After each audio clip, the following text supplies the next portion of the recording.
you too. I had some fire meatballs last night. You did? Yeah, not Italian. I believe Swedish. But Swedish. What'd you get? IKEA? Did you go to IKEA? No, I didn't go to IKEA. I went to this restaurant and it was an app, just meatballs as like an app. So we got the meatballs. We got the meatball appetizer. Digital meatballs. And they were delicious, but I couldn't tell. I was like, are these Italian or Swedish or where are they from? Well, what was the restaurant?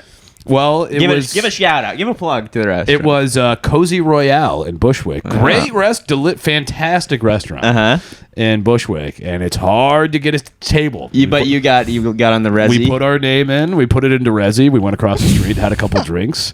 They shot had a nice they shot dinner. Sarah a text, and we scampered it back over there. That's nice. Yeah, we got the meatballs and the heirloom tomatoes and the steak tips. Pretty good. Whoa! But the it's called meatballs, Cozy Royale. Cozy Royale, really good. Cozy Royale. Cozy Royale, fire. It's a James Bond. That's movie. a good name. Is it? Really? Cozy Royale. It's just the Casino meatballs. Royale, but he's in front of a roaring fire. Got socks on. It sounds really nice. Now the meatballs, they have a sauce on them. You know what? There was like shredded cheese on them of some kind. Wow, this is blowing my mind. Yeah, and it wasn't Parmesan. I don't know what kind of cheese it was. Yeah, but there was Mozzarella? It could be Swiss. They were sitting on top of red Not Swiss, it roasted wouldn't bell be peppers. Swiss. Bell peppers. Were they Bell like peppers. chewy meatballs, or were they like kind of grainy? Emma, that is a really good question. Yeah. I think that they had, maybe like a bit of a grain to them. Yeah. No, That's good. I like those better. Is that Swiss? I feel like the grainy ones are Polish. It could have been Whoa. Polish. Yeah. You've been all over Europe, so Yeah, you know yeah. meatballs better than probably anyone actually, on this more pod. than, So you've been to? Have you been to Switzerland? Yeah. So you've had the meatballs there. Yep. You haven't been in Poland.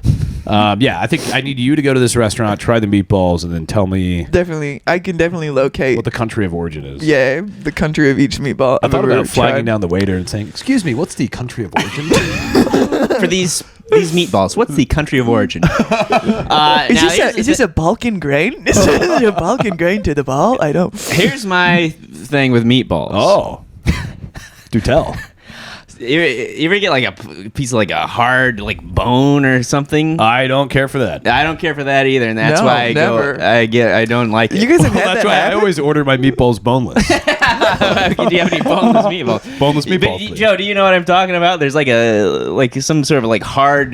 May not be bone or Yeah. some sort of gristle type Happens thing. when I'm eating chicken. That's never happened to Piece me of- ever. What about when you're You eating guys chicken? You have get the gotten- gristle and it can't be chewed yeah. and you have to Yeah. spit it out. But that's And then not you're on a date and you have to bone. spit out a piece of fucking hard gristle No, in front you of swallow somebody. it. You have to swallow it like a man. Swallow it? You Kill you. can't. You can't swallow it. Swallow it like a can't cut off your man. Don't esophagus. spit in Yeah. front of your date. You can't. You have to swallow the bone. I go, look at that, and then I spit it back onto the plate. Oh yeah, that's I good. go, my ex is here, and then I fucking spit in the thing. Yeah. Yeah, you've never had that. You never had like the hard thing in the meatball. Actually, I used did to get it all the time. Really? What Yeah. kind of meatballs? Where were you going? Well, my mom used to fucking get so shit your out mom of the fucked dumpster. them up. Your mom fucked them up.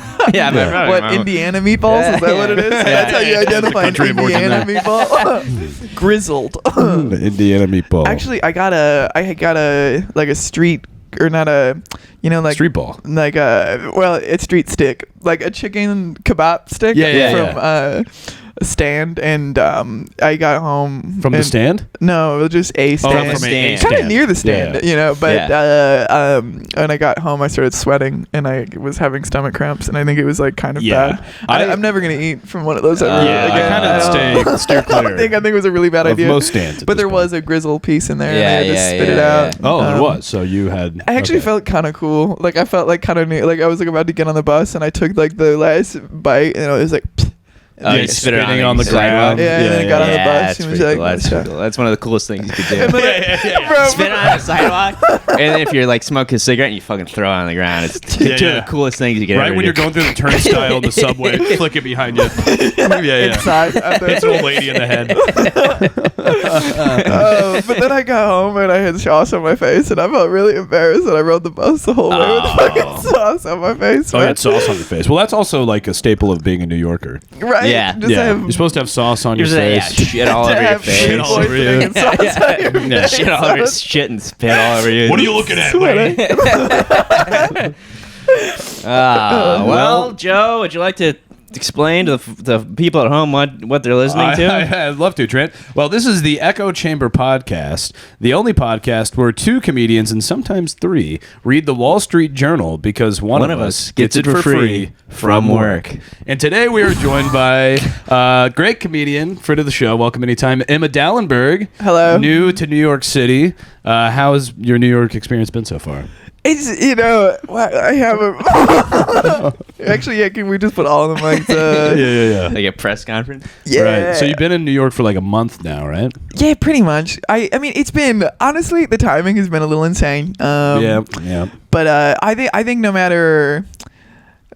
Right, that happens to everybody, right? Your first There's few months in New York yeah. are just like chaotic. I did great. I don't know who I am. Trent hit the ground running. And then he really fizzled out. Yeah. Yeah, it's like everything I've ever known about myself is crumbling. Yeah, but, sure. Okay. It's fine.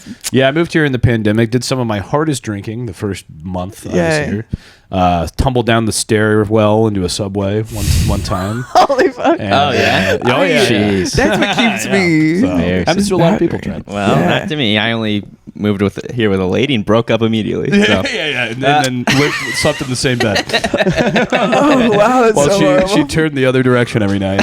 There's cold distance And between I you. stared at the fucking wall.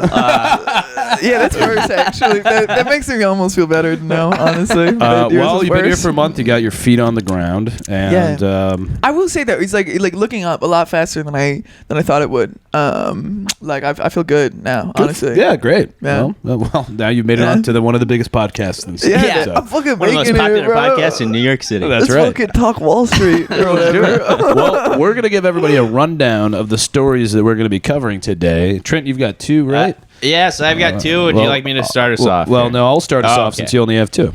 So that's kind of how that works. Do I not get anything to hold or? No. Okay. But no, not at all. This is from the Wall Street Journal. $6.2 million for a banana on the wall.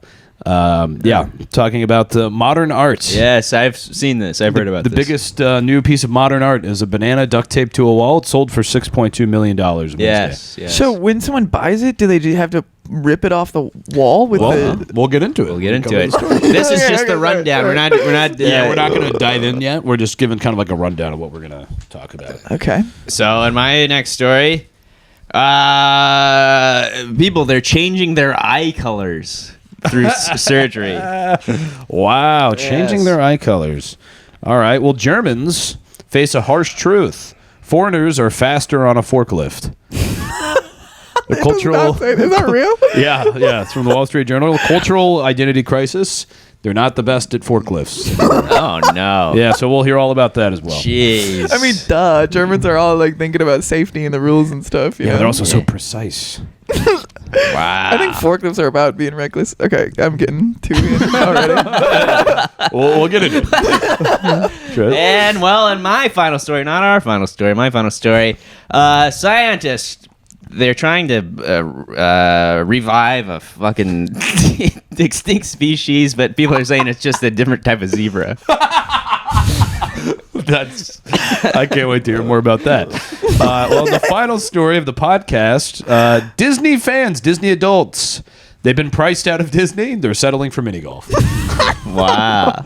Yep, the dream's over. Oh my god. The dream's over for a lot of Disney adults. And we got a little visit from, we got 2 visits maybe. Two from, visits. From our friends at Pepper and Salt. Pepper and Salt, The only comic in the Wall Street Journal.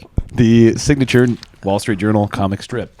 So we'll be hearing from them to close out the show. But now, kicking us off, this is from the Wall Street Journal, Trent and Emma. $6.2 million for banana on the wall. Banana and tape not included? Wait, what? Isn't that what it is? Bananas and tape not included. Okay, wow. Sale fuels debate over what gives art value. Piece likened to Andy Warhol's soup cans. Well, the art market went bananas. Well, hold on. Isn't Yeah. it like the Andy Warhol Velvet Underground cover? Wouldn't that be more like it? Because it's exactly what it looks like. Yeah. Instead I of think the soup so. cans. No. This is much closer to the cans rather than the Velvet the Underground painting of the record. banana. It's a little bit. It looks exactly like that. Well, the piece is called Comedian. By Italian. Boy. Well, that's apt. For, Exactly. So we'll all have a lot of thoughts about that. By Italian artist Maurizio Catalan. It sold for $6.2 million at auction Wednesday night. The piece consists of an ordinary yellow banana fixed to a white wall with a diagonal piece of silver duct tape. Since Catalan debuted the work at Art Basel Miami Beach 5 years ago, what's become known as the banana has turned into a viral sensation. So basically, this did come out like 5 years ago, but it resold. I kind of remember.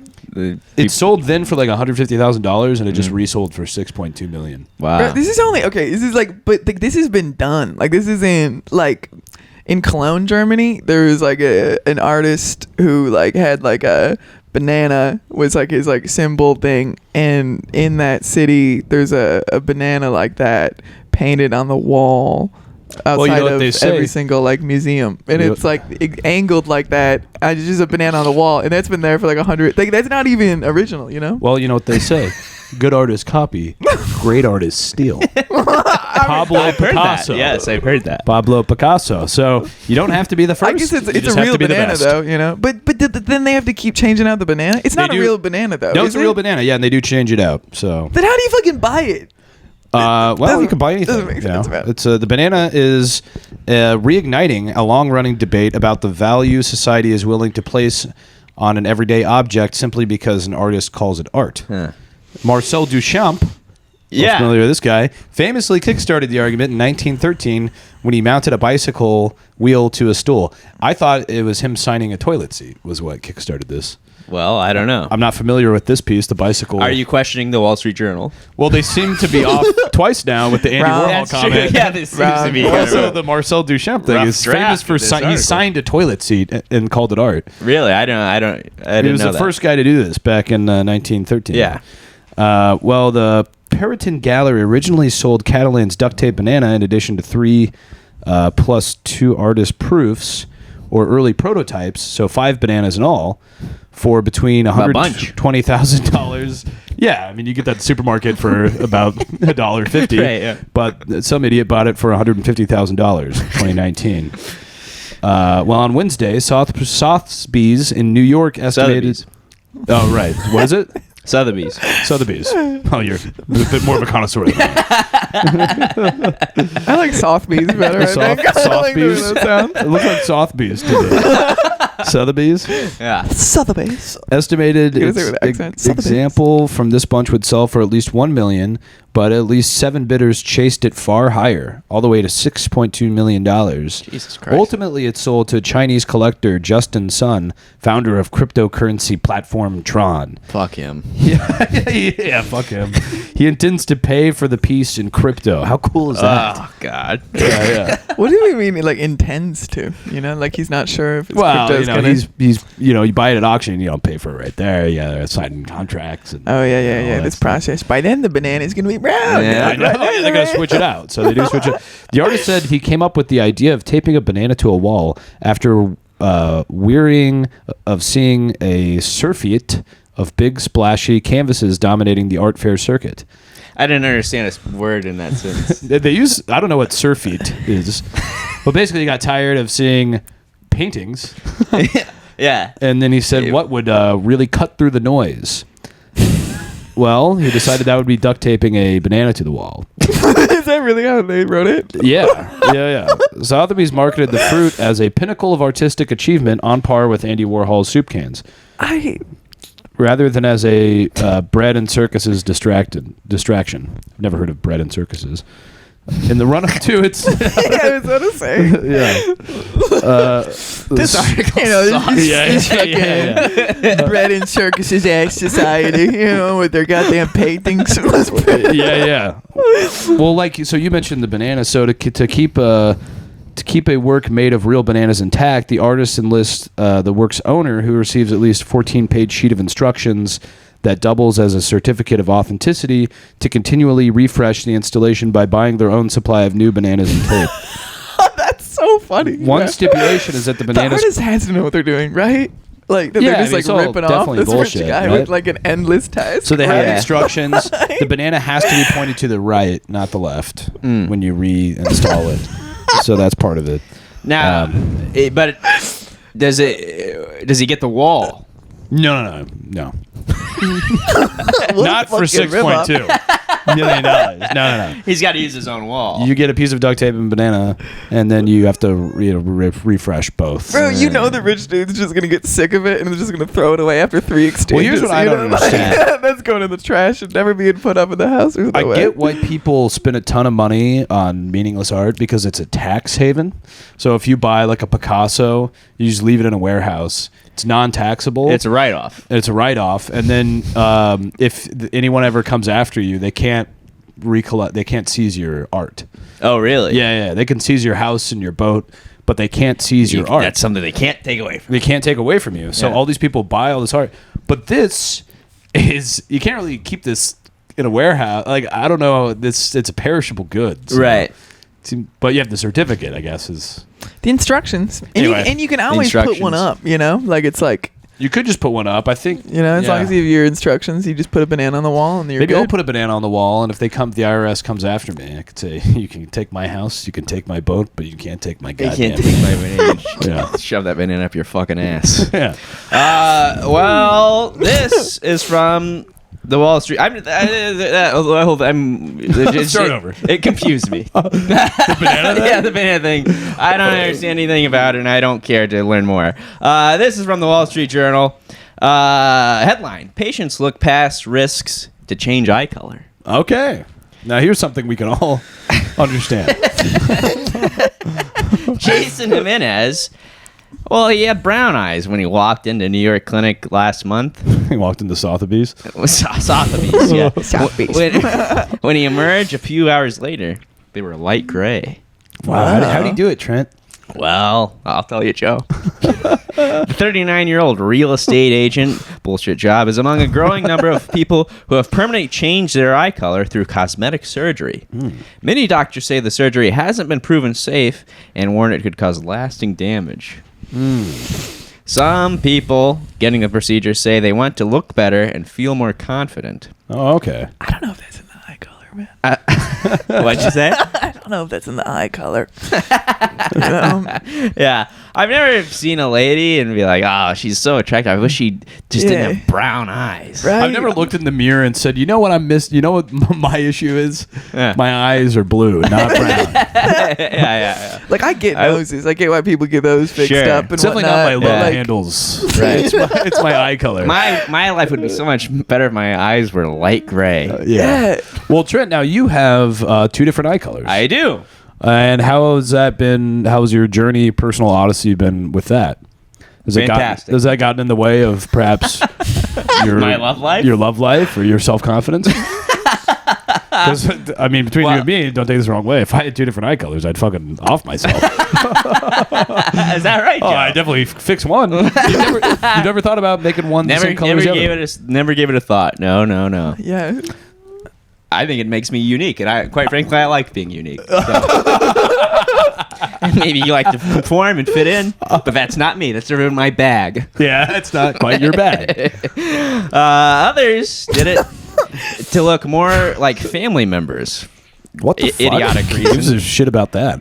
And one young man changed one of his brown eyes blue to copy the mismatched eyes of his beloved Siberian Husky. Wow. That's so fucking gay, bro. So why is it okay to do this? Like over the top. Why is it okay to do this, but when Rachel Dolezal changes her skin color, everybody freaks out? Oh, actually, yeah. Is that in the same category? Like, if I went brown eyes, would that be? Yeah, exactly. At what point are Is we that, like, it's brown- appropriated? Yeah. Right. Oh, you're doing brown eye? You're doing brown fucking eye. brown eye? Doing brown eye. Yeah, it's a conundrum. But white people have brown eyes. It's quite the conundrum. It's quite the conundrum. Well, I don't know. But this guy who's changing his eyes to match his Siberian Husky, he should have his dog taken away and he should be locked up. There's nothing good is going to come of that. Imagine him going home and looking at the TV. I'm just like you, buddy. I'm just like you. I did it, big guy.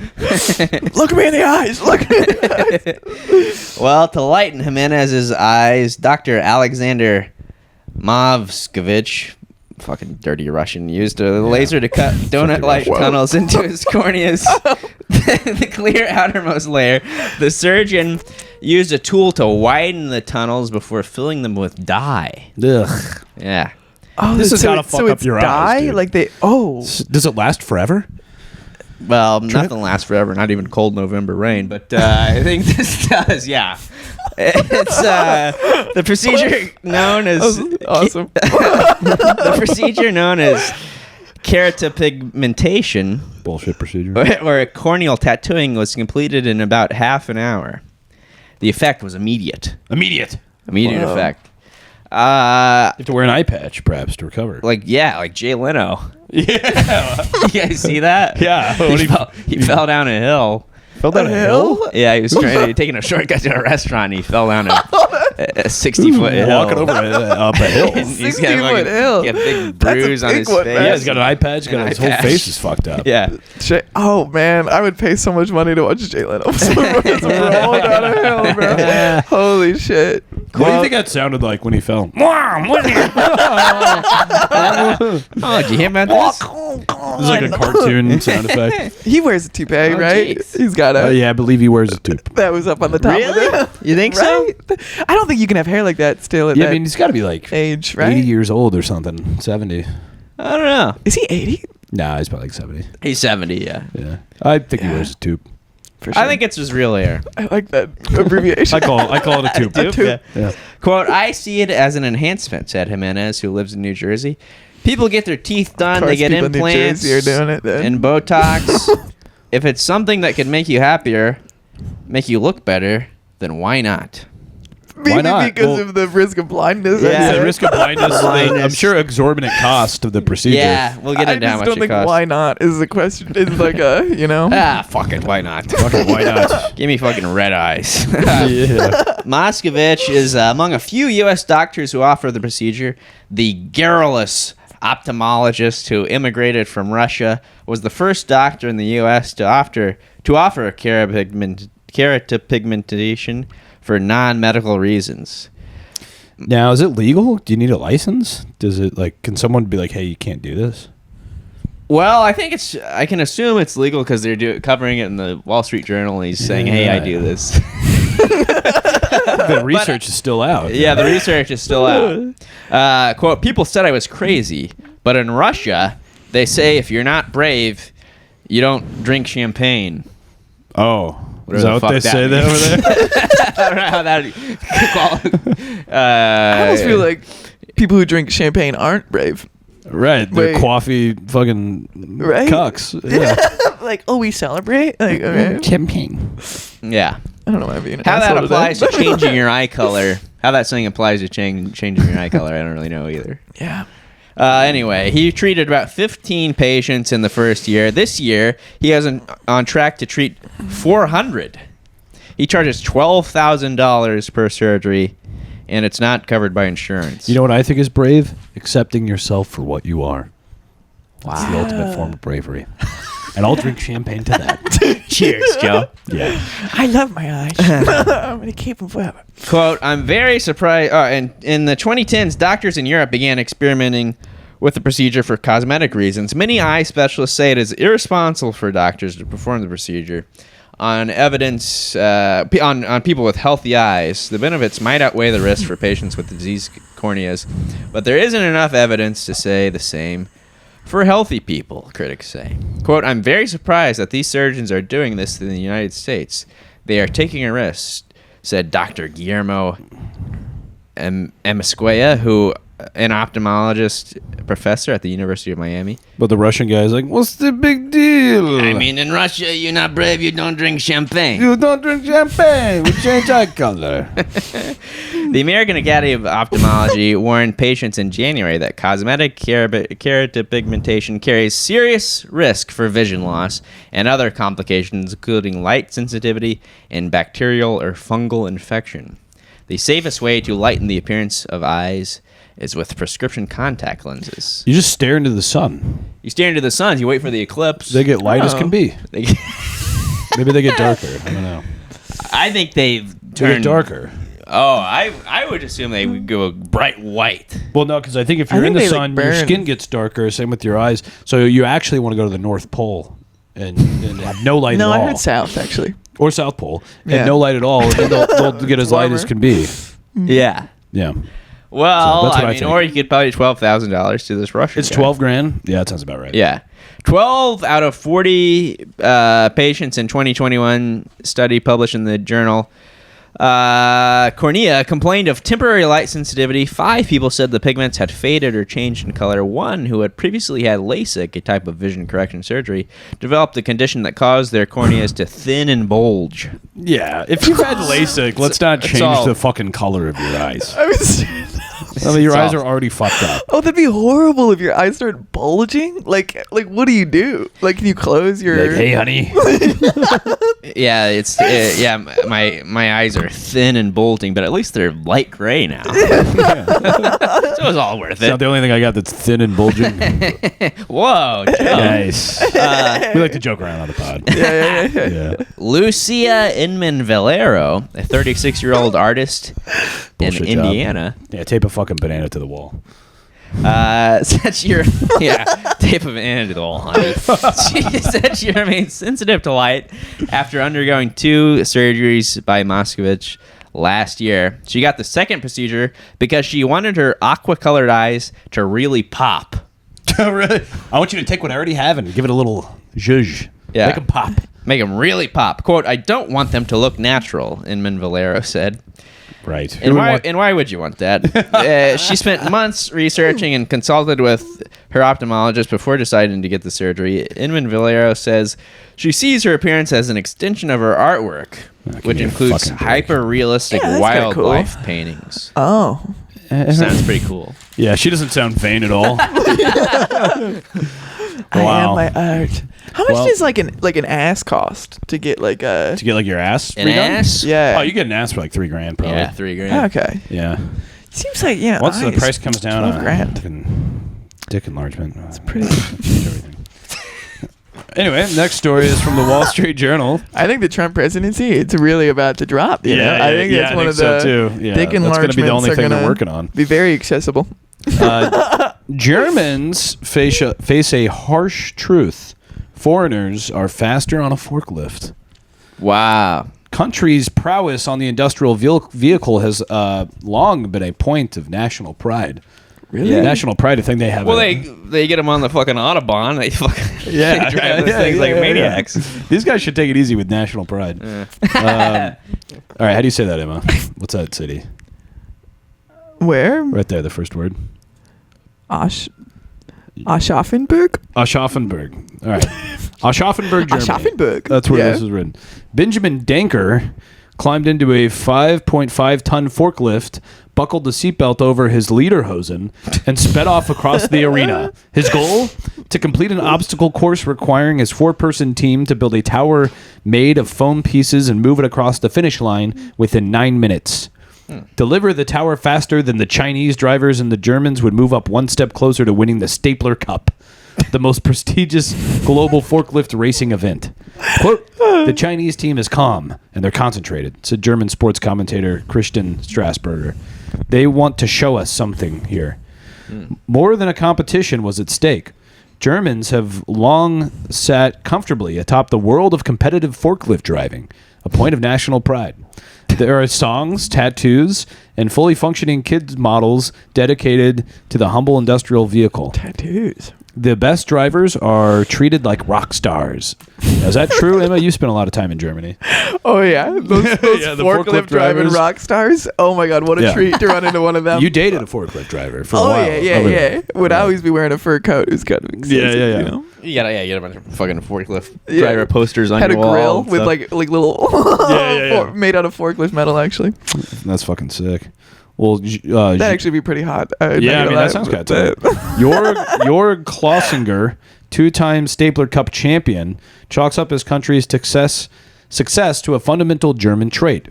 We are pünktlich people. he said. Pünktlich. Pünktlich. He What does said. that mean? Well, Punctual. I'll tell you, Trent. Well, German I'm word. waiting. The German word that means punctuality and precise. The German supremacy, well, let's not get carried away there, Easy, easy. is under threat from the same forces sparking existential angst in the national economy, competition from abroad. Here's my thing. I think that if we take forklift driving away from these people, they're gonna revert back to old behaviors. They can't allow. You think this is all they have? This is all they have. If the Chinese in different countries come in and are better at forklift driving, they're gonna. That's it. We tried to play fucking nice. Right. Everyone back in the camps. Back to our old ways. Back in the camps. I mean, I guess, yeah, if you look at, like, you know, the American forms of, like, vehicle competition driving, like monster trucks and yeah, stuff, that's pretty far right. So I'd assume that the forklift driving in Germany is a far right. Yeah, I don't event. imagine the forklift drivers are like, yeah. The Berlin, like, leather people. Yeah, Actually, yeah. that'd be so Seems dope. like a different group. People in ball gags going up against Yeah. the Lederhosen. Well, the Stapler Cup has 4 main events: male and female drivers, individual events, and 2 team-based competitions, corporate and international. China's national team, which last participated in 2019 and came in second place, practiced for 2 hours a day in the month leading up to the competition. Its star, Liu Zhang, 35, who led his team to victory at China's forklift competition earlier this year. Zhang and his teammates work at a division of the state-owned automaker FAW Group. Zhang broke new ground this year in Offenbach. He was the only foreign driver to qualify for a spot in the individual competition. Wait, where was he from? He's from China. China. Oh, yeah, yeah. China. After beating China, Germany advanced to the semifinals along with the Netherlands, Slovakia, and Belgium. That's when things got messy. Yeah, we have a friend here. Friend of the Hello, show. Welcome anytime. Basically, Germany lost to the Belgians. They're having an existential crisis. And it's coming at a bad time because Germany is in the industrial crisis where a lot of its industrial jobs are going to China and other countries. Yeah, China, well, can't they just let countries have their own thing? They're taking everything. They can do it faster and better. So. I know. Some German forklift drivers brushed off concerns, saying there will always be a need for them, but some are feeling the effects. Dan Zillianu, a 40-year-old competitor, says that his company robots have replaced some workers making transmissions. Robots don't get sick, he said. Robots don't need vacation. It's not even just the Chinese.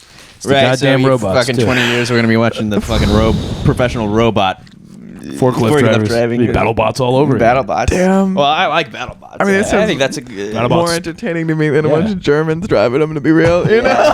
This is all they have, Emma. This is all they have left.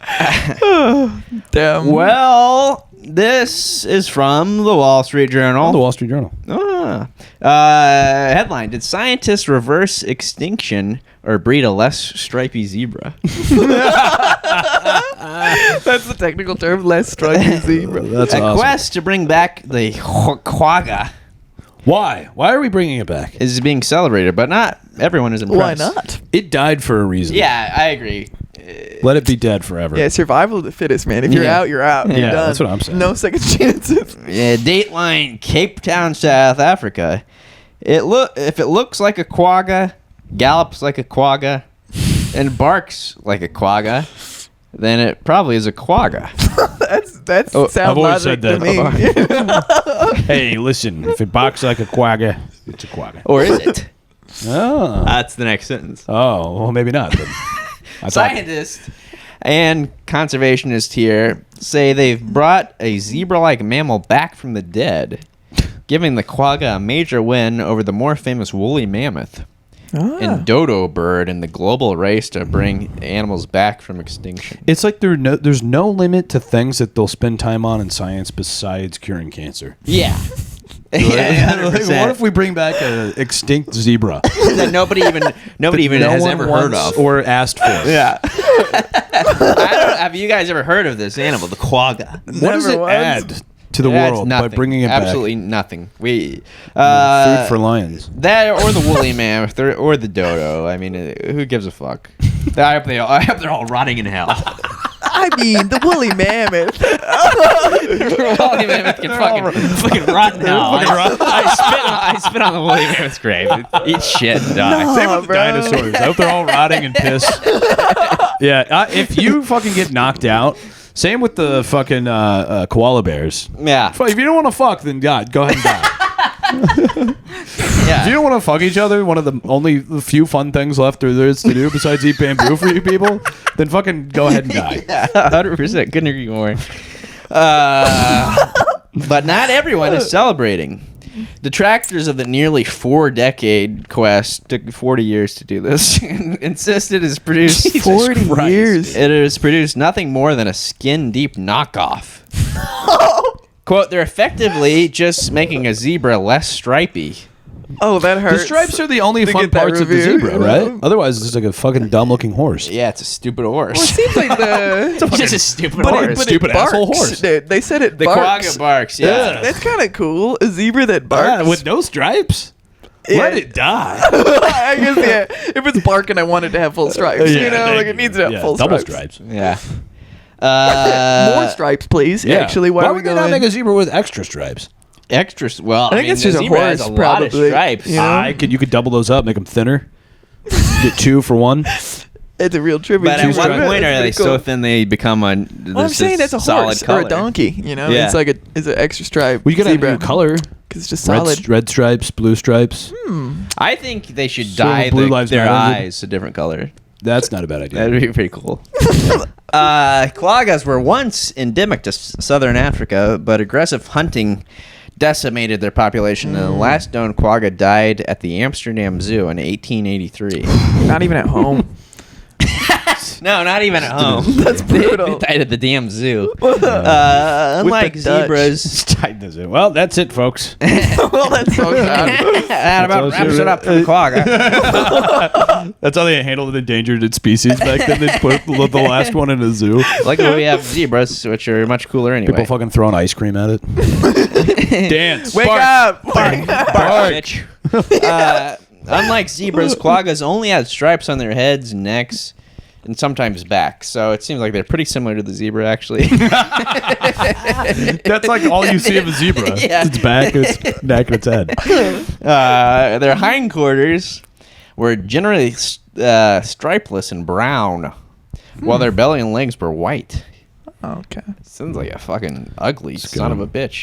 The name quagga, with the G's pronounced with a guttural ch, is an onomatopoeia. It's an More onomatopoeia. guttural, I think. What's that? I think it needs to be more guttural. Yeah, you want to try it? I think that was it. Yeah. It's an onomatopoeic imitation of the shrill barking sound the animal made. It's fucking bullshit. So this is I didn't know that bark. I don't think It's barks been are 40 shrill. years to bring back a A shrill zebra. Shrill you know? zebra. Yeah. Let's bring back the onomatopoeia animal. Yeah, in the early 1980s, the quagga became the first extinct animal whose DNA was sequenced, paving the way for other modern de-extinction efforts. I guess that's kind of cool. why they're doing it. Some scientists thought Yeah. the quagga was a subspecies of the most common type of zebra. Could be brought back through selective breeding. While cloning creates an exact replica of an individual animal, rebreeding creates an entire population with a more natural genetic variation. Only a Cool. subspecies can be rebred. The Quagga Project, a non-profit founded in 1987, acquired zebras with lighter, sparser, or browner stripes to mate with each other, which resulted in reduced striping on the offspring's hind ends, legs, and bellies. It's been a slog. Reinhold Rau, a German taxidermist who immigrated to South Africa in the 1950s and was the driving force behind the Quagga Project, A taxidermist? died in 2006. Many of the original scientists have retired. You'd think he'd be a forklift driver. He does a little bit of both, you know. Yeah. So, wait, let me get this straight. Yeah. They're trying to breed one back into existence? Yes. And so it's not even a scientist that started this project. It was a taxidermist Yeah, German taxidermist. that moved to Africa. So what the- year did he moved move to Africa? Yeah, well, in the 1950s. Huh. That's So, convenient. how's that possible? You just find... Well, we'll actually kind of get into that in a second. Go ahead, Joe. I don't understand how you can breed something back from the dead. Well, they're picking these. It's a subspecies of the zebra. Okay. Quagga-like. which is quagga-like, yes. And they're picking zebras that have light stripes and they're brown. You know, normally you picture a zebra in your head. So they pick the worst zebras and they breed them together for white and black. 50 years until you get a quagga. Until you get a quagga. And then what? And then they don't know. They haven't gotten it. So we go, we're doing this, and then when it happens, we don't know. What are we going to do with them? Yeah, we don't know. The quagga's back. Yeah. Well, as a child in Germany, Rao saw an animal at the Berlin Zoo that was part of a Nazi-funded project. Fucking Hitler to youth. rebreed the Auroch. So this guy's a fucking Hitler A giant youth. wild cattle. Yeah, this is a Nazi who needed a distraction, right? Yeah, he's a Hitler youth. He grew up to bring back a fucking dead zebra. Yeah. So he was inspired by the Nazis. And he goes, these zebras, this black and white, I don't know about this mix. So We need a zebra that doesn't have any color at all. Zebra that's a little more. So let me get this straight. He grows up in Nazi Germany. Yeah. He goes, "What's one thing I can bring back that's been mass exterminated?" I've got it. The quagga. The quagga. Oh shit! Actually, yeah, maybe it was a redemption project where he was. I feel so bad about They've been called the Jews of the zebras. the quagga. The Jews of the zebras. I just felt so bad about what happened. I had to help something, you know. Yeah. Even detractors of the quagga project say, I'm a detractor. yeah, me too. Such 100%. rebreeding efforts are inherently more practical than what is likely the world's most high-profile de-extinction effort, an attempt to revive the woolly mammoth. One day. Scientists in the That's a really big thing to try to bring back. Yeah. You know, we don't have that much space, you guys. Right. It's incredibly dangerous and like hard to control. the I woolly can see mammoth. there's Yeah. a lot of fur, maybe. Not if you break it. Jesus. So that's what you have to bring it back to life, and then you have to fucking Beat it back the into extinction. the will to live out of it. And that's kind of their plan. Put it- God. We need to go extinct, man. It needs to speed up. This is crazy. Oh, it's coming. Scientists in the U.S. are using genome engineering technologies to edit the genes of an Asian elephant to make it more cold tolerant, including engineering a shaggy coat, small ears, and a domed cranium. They say they're working to create a cold-resistant elephant with all of the core biological traits of the woolly mammoth, which is great. Great to make something with fucking that can survive in the cold when it's 70 degrees in November. yeah, it's getting hotter every year. Quote, even if they succeeded, the obvious question is what would you do with it, said Stuart Pym, a professor at the Conservation Ecology Research Unit at the University of Pretoria in South Africa. Bullshit. If you had a woolly mammoth, you would put it in a cage. It's a colossal exercise in ego. It really is. Also, but you bring up a great point because every year you hear about the polar bears. They're standing on the last patch of fucking ice Right. in the North Pole. Yeah. They have to put this thing up in the North Pole and it fucking fall in the water and drown. It's gonna fall. If they bring it back to life, and it's gonna fall and drown. And they put in a giant fucking refrigerator and behind metal bars. Yeah. Actually, it's so insane. They should be making elephants that are more resistant to heat, you know? Yeah, like, yeah, what the fuck exactly. are we Yeah, doing? yeah, What are we yeah. doing? Yeah, like elephants. Yeah, no fur. Well, I guess that's just a regular elephant. They live in Yeah. the equator. Maybe Huh. elephant like, with We already have that with one. a fan installed. Yeah, an elephant. Or a way for humans to grow gills. yeah. Yeah, we man. should probably be adapting more survival-based Yeah, traits yeah, rather than exactly. fucking So eye we can color. still man. live in It's- New York after it's underwater. Yeah, dude. I want fins. Well, New York will soon be gone for us. The glory days. But the glory days are gone for a certain sect of people already. That is Disney adults. Oh, Gonna say, fuck. thank It's our God. final story of the podcast. It is a heartbreaking one. Disney fans now settle for mini golf. Changes sideline the White Rabbits and the Big Bag Wolves. You might be wondering who are the White Rabbits and the Big Bag Wolves. Yeah. Well, there are two different groups of Disney adult fan clubs. What? They have their own names. They're gangs. Oh yeah, there's different It's gangs. like Bloods and the Crips. Exactly. Yeah, there's different gangs of Disney adults, but some of them have been priced out of Disney. Only some of them? Some of them. White yeah. Rabbits. White Rabbits and the Big Bad Wolves. Anaheim, California. It's Dateline. poor versus rich Disney. On a recent Monday night, Jake Fight sat on Jake Fight sat on the artificial grass patio of a bar just beyond the outer walls of Disneyland, sipping a beer.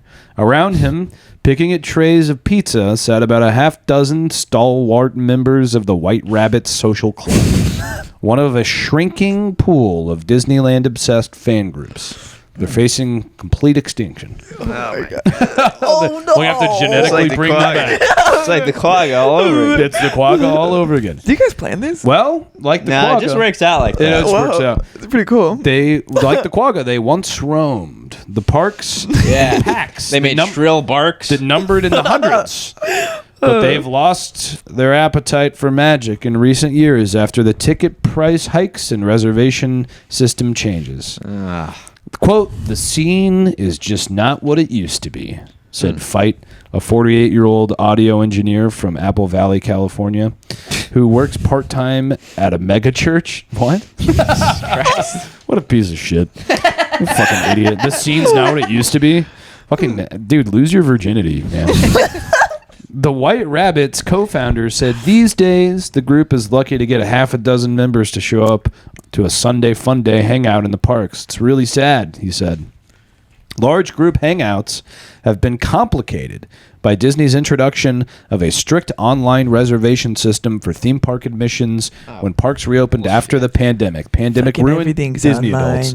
Everything's online now, man. Adding to the malaise, multiple rounds of price increases for tickets, annual passes, concessions, and other add-ons have made regular trips unaffordable for many Everything's so families. fucking expensive nowadays, too, man. This is crazy. He said for many families doesn't seem to really apply to families so much as groups of 48-year-old The White Rabbits. sound engineers and For mega church churches, volunteers. It's God's plan.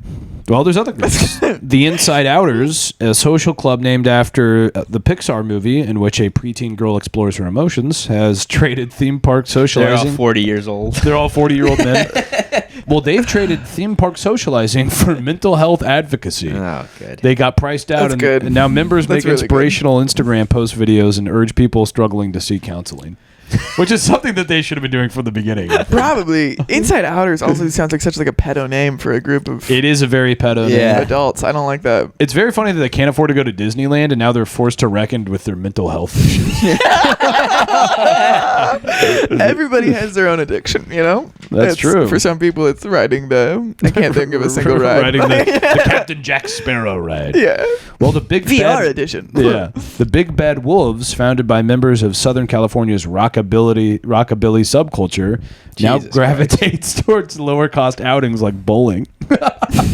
These guys, they're wearing leather jackets. They're really into rockabilly. They used to go to Disney, now they go to bowling alleys Oh, together. my God. That's the funniest What shit. is It's nice to Sad see tale. people with community, though, you know? It's good to get out of the house. Yeah. Well, the glory days are over. The group used to gather in Mickey's Toontown section of Disneyland. Jesus Christ.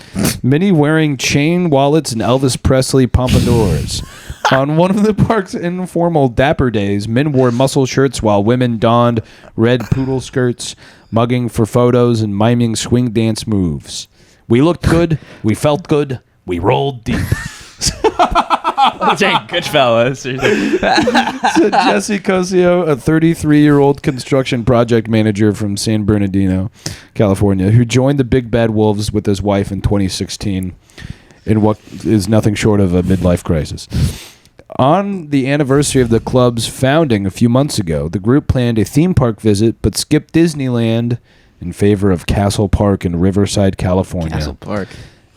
At that smaller medieval-themed park owned by Palace Entertainment, $24.99 tickets gave them access to mini golf, bumper cars, and a dozen or so rides like Merlin's Revenge. Oh, sounds fun. It's not so bad. Yeah, we're just $24.99. How much is a ticket to Disneyland? like fucking $120 or something. Yeah. Yeah. Well, they had to go to Castle Park and ride fucking Fucking Merlin's Merlin's Revenge. Revenge in my rockabilly Pretend to Elvis have fun. costume. Yeah.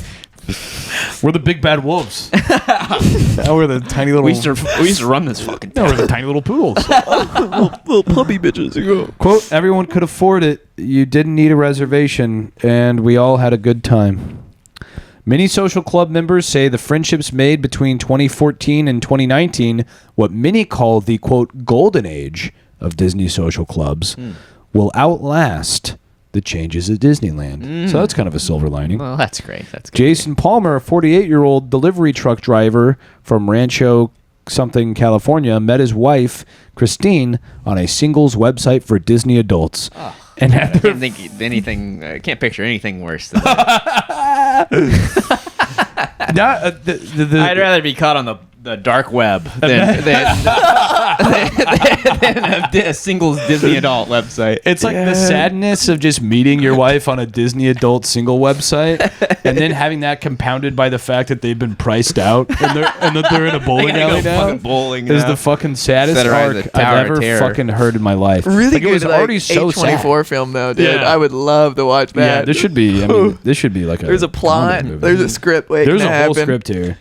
And then there's murder in the bowling alley. Oh my god. Well, they say basically the relationships and the friends that they made will outlast Disney. In some ways, we're closer now than we used to be.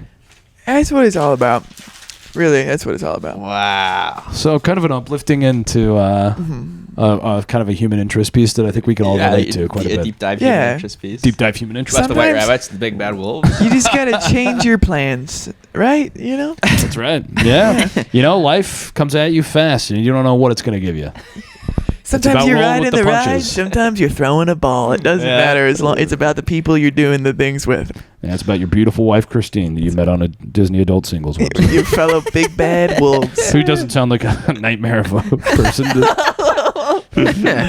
Well, we got a couple visits from our friends at Pepper and Salt. Pepper the and only Salt. comic strip in. Is it a strip? Or is it just a. It's not really a strip because strip has multiple panels. Yeah, it's kind of a just one panel. standalone. These are one-panel cartoons. Yes. There's the only cartoon in any copy of the Wall Street Journal. It's called Pepper and Salt. There's no author.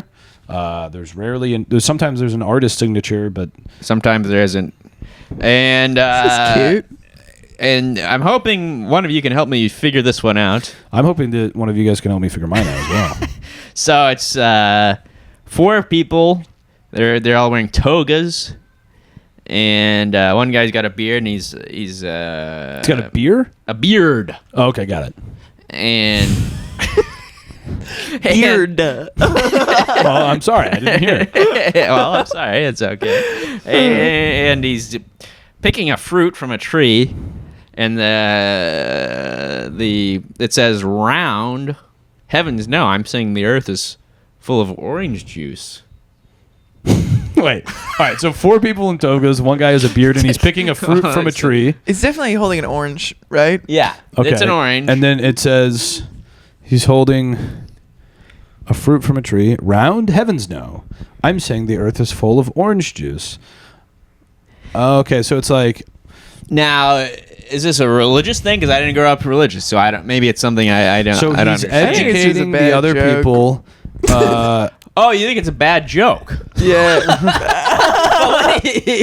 What is the joke? What would be? Because he's like, oh, I'm holding an orange. And they're like, oh, because you're saying the earth is round. And he's like, no, because it's oranges. Right. Right? I think they don't Isn't that know. the whole point? It's like a Socrates like guy who's like, imagine somebody holding. He's like, well, the earth is round, just like this, and like we're a small speck on I mean, it. he's like, just this But right he's saying here, no, it's just full like of the orange earth. juice. I guess the message. I don't know if it's a joke so much as perhaps the message is that misinformation is everywhere. Well, I don't know. It's not exactly a belly laugher, but maybe you guys can make sense of this one. This is from Pepper and Salt as well. It is a man and a woman, both in kind of like business type attire. She's holding a purse. He is holding a nondescript black blob to his head. It could be a phone. I don't know what it is. I don't know. It's I can't tell what he's holding to his face, and he's saying, It's a really nondescript "Quote: blob. Is this a human presence?" Question mark. I don't know if he's holding a phone to his head. He's holding something to his head. He says, "Is this a human presence?" I don't. So I can't. Yeah. These are two of the That one's kind of haunting to me for some reason. yeah, that is. Like, Yeah, that is I kind don't of know. haunting. I don't- confounding ones I've ever seen. That one, I've never seen anything like that one. I can't even wager because the other one you It's in kind of had like a quotes, window too. into the context. Is the Yeah. other one in quotes? The other one is in quotes, yeah. Oh, are they always in quotes? Not always. So It's it's a not- human presence. Which one is saying it? The girl or the guy? Is this supposed to be a cell phone? Is he holding a cell phone? It doesn't look like Maybe- a cell phone. Well, see it? no, but maybe the ink got smudged. They go, sorry, we got to put this in the paper. In the printing process, the ink got smudged. What else would he be holding? But it looks like grain. Like it's like it's not the shape. It's like he's holding the void. Yeah. He's like, yeah, it's like a blob. I think we should frame that one. That's like This is so existential. poorly illustrated. I mean, it looks like it was illustrated on an actual cocktail napkin. Yeah. Yeah. Maybe it was. You know, it's kind of cool. Is this a human presence? Do you think that they write these with AI? Like they draw it and then they have AI come up with a caption for it? Maybe. Could be. I mean, I don't know. It's a possibility. Yeah. You would hope if that's what AI can come up with, I'm not worried about it. That's true. Maybe that's a good sign. Yeah, it's a good sign. Yeah. Like, Well- is he hitting on her? Like, where he's like, I think it's man and wife. this bitch is so hot. Is this even a human presence? No, Like I don't that? think so. That seems to, That's like the how I Wall Street hit on Journal people. doesn't really have This that kind bitch of is like. so hot. Super. Well, let us know what you think. Yeah. Either of these cartoons mean. Is this a human presence from Pepper and Salt and also the round orange? And Juice. that has been the podcast. Juice. Please tell your friends, like, subscribe. Yeah, all that shit. All that shit. Emma, anything you would like to plug? Yeah, you can follow me on everything at Emma D Comedy, and I will be launching my own podcast soon. Oh. So if you're you gonna like be- me here, If you like. you can listen to me somewhere else. Okay. What's the name of your podcast? Do we have a name yet? Bodies and Minds. Bodies and Minds. Bodies Yeah. and minds. Good name. Yeah, do you guys like it? Yeah, I think I so. mean, it Yeah. hasn't launched, so there's room for edits. So you're talking about body stuff. and minds. And minds. In Minds. And Okay, Minds. in Minds. Yeah. All right, well, check The out Bodies and division Minds. between the two or the union. Oh, whoa. Wow. But really, Yeah. it's just like I'm interviewing I people think and I saw asking the them what Pepper their and Salt bodies and minds are cartoon like. about that. Yep. Is this even a human presence? It's kind of like Yeah, in my that's a theme. in my lane. Check you know? out Emma. Check out, follow her on all the shit. As Yep. always, this is Joe Nunnink signing out. And this is Trent Mabry signing off. And this is Emma signing out. And Signing off. out. Interesting. And out and off. And off. I want And- both. okay, that's interesting. Out and off. Bye-bye. Bye-bye.